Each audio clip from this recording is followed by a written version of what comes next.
Hello મિત્રો, એક સવાલ પૂછું છું.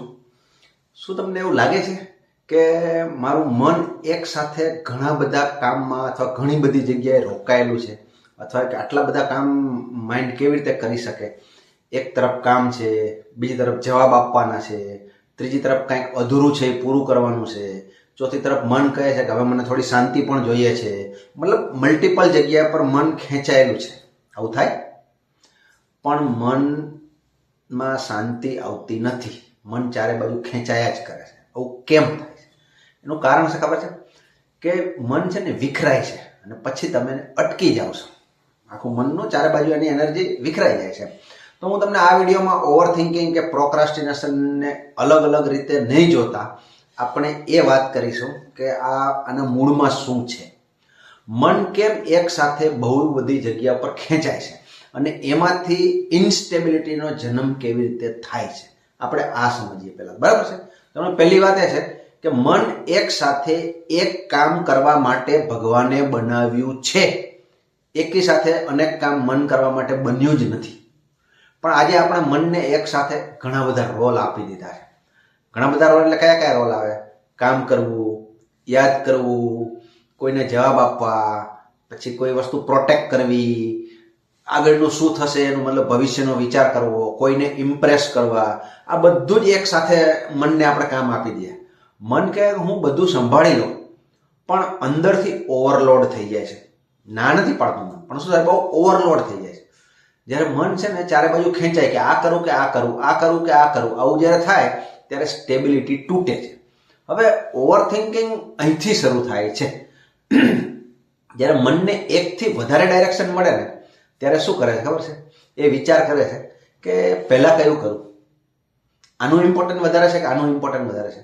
જો આ રહી જશે તો એના શું પરિણામો આવશે, આ રહી જશે તો શું ખોટું થશે, વગેરે વગેરે. એવા મલ્ટિપલ ડાયરેક્શનની અંદર વિચારવાનું ચાલુ કરે છે. હવે મલ્ટિપલ ડાયરેક્શનની અંદર જ્યારે વિચારવાનું ચાલુ કરે ત્યારથી ઓવર થિંકિંગ શરૂ થાય. કારણ કે કામ અધૂરું રહી જાય. ઓવર થિંકિંગનો બેઝિક પ્રિન્સિપલ છે કે અનફિનિશ્ડ વર્ક અંદર ચાલી રહ્યું છે, અનફિનિશ્ડ એજન્ડા અંદર ચાલી રહ્યો છે. એટલે બધી જ દિશામાં કાબુ લેવાનો જે પ્રયાસ કરે છે એને કારણે માઇન્ડ થાકી જાય છે. અને થાકી જાય છે અને આ જે પરિસ્થિતિ ઊભી થાય છે એટલે એ એક્શન લેવા અટકે છે. શું કરે છે? એક્શન લેવા અટકે છે. કારણ સિમ્પલ છે કે માઇન્ડ કન્ફ્યુઝ છે. બોડી રેજિસ્ટ કરે છે. બોડી કહે છે મને ક્લિયર ડાયરેક્શન આપો કે આ પહેલા કરું કે આ પહેલા કરું, આનું મહત્વ વધારે છે કે આનું મહત્વ વધારે છે, અહીંયા ખોટું નહીં લાગી જાય ને, અથવા તો અહીંયા કંઈ ખોટું નહીં થઈ જાય ને, વગેરે વગેરે. એને જે મગજમાં કન્ફ્યુઝન ચાલે છે એના કારણે એ શું છે, એક્શન સ્ટાર્ટ જ નથી કરી શકતો. અને એક્શન સ્ટાર્ટ નથી કરી શકતો એને આપણે પ્રોક્રાસ્ટિનેશન કહીએ છીએ. બરાબર છે? એકચ્યુઅલી આળસ નથી, કામને ઠેલવવાનું, કામ નથી કરવું એવું નથી. આળસુ માણસ કામ નથી કરવું એ એની વૃત્તિ હોય છે. અહીંયા એ નથી, એને દિશાનો પ્રોબ્લેમ છે.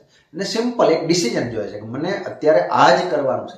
આવી જો એને દિશા મળે, એને ક્લેરિટી મળે તો એના પ્રોબ્લેમ સોલ્વ થાય. અહીંયા શું થાય ખબર છે? એને કોઈ પણ એક દિશા આપો ને તો તમારું કામ થઈ જાય. સિમ્પલ. અને પોતાને પૂછો આજે સૌથી મહત્વનું શું છે? પહેલા કયું કામ કરું, બીજું કયું કામ કરું, ત્રીજું કયું કામ કરું, કોને પોઝ આપવો છે? અંદરથી જ તમે નક્કી કરવાનું. તો માઇન્ડ છે ને રિલેક્સ રહેશે. અને માઇન્ડ રિલેક્સ રહેશે એને કામ કરવાની મજા આવશે. અને કામ કરવાની મજા આવશે તો એ પોઝિટિવ મોડમાં જશે. અને પોઝિટિવ મોડમાં જશે એટલે એને પોઝિટિવ એનર્જી મળશે અને માઇન્ડ સ્ટેબલ થવાની શરૂઆત થશે. હવે માઇન્ડને અલગ અલગ દિશામાં જે જાય છે એને ખેંચાતું અટકાવવાનું કેવી રીતે? તો બીજી દિશા જે ખેંચાય છે ને ત્યારે અંદરથી કહો હમણાં નહીં, હમણાં આજ. એટલે એક ટાઈમ પર એક જ કામ, બાઉન્ડ્રી બાંધી દો કે એક ટાઈમ પર હમણાં આજ, હમણાં બીજા કોઈનો વિચાર નહીં.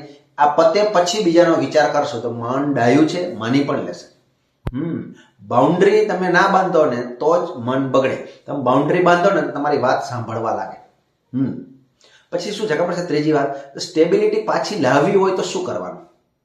તો માઇન્ડને એક દિશા પ્લસ બાઉન્ડ્રી, એક direction, single one direction plus boundary, આ કરશો એટલે તમારું ઓવર થિંકિંગ પણ ઘટશે, પ્રોક્રાસ્ટિનેશન ઓછું પણ થશે, એનર્જી જે લો ફીલ થાય છે એ પણ પાછી આવવા લાગશે, માઇન્ડની સ્ટેબિલિટી વધવા માંડશે. આ બધી જ વસ્તુ થવા લાગશે. બરાબર છે? તો આ શું છે? આ એક ક્લેરિટી છે. શું છે? આ માઇન્ડની એક ક્લેરિટી છે. થોડીક ક્લેરિટી આપીને તમારું માઇન્ડ ઘણું બધું સ્પીડમાં કામ કરવા માંડશે. મિત્રો, આ તમારું મન છે ને ખરાબ નથી. તમારું મન વધારે કામ લઈ રહ્યું છે એને કામને વધારે લેવામાં પ્રોબ્લેમ નથી, પણ એ કન્ફ્યુઝન સ્ટેટમાં જતું રહે છે અને એટલા માટે એ થોડું દિશાવિહીન થઈ જાય છે. એટલે તમારા સાથની એને જરૂર છે, તમારા સહકારની એને જરૂર છે. જો તમને આ વિડીયો સારો લાગ્યો હોય તો તમે કોમેન્ટમાં લખો ક્લેરિટી અને ચેનલને સબસ્ક્રાઈબ કરો. અને જો તમને કાંઈ ક્વેશ્ચન હોય તો DM કરો. Thank you very much. ફરી પાછા મળશું નેક્સ્ટ વિડીયો. આપણે અહીંયા મનને દબાવતા નથી, મનને પ્રેશરાઇઝ કરતા નથી, મનને દિશા આપીએ છીએ. Thank you.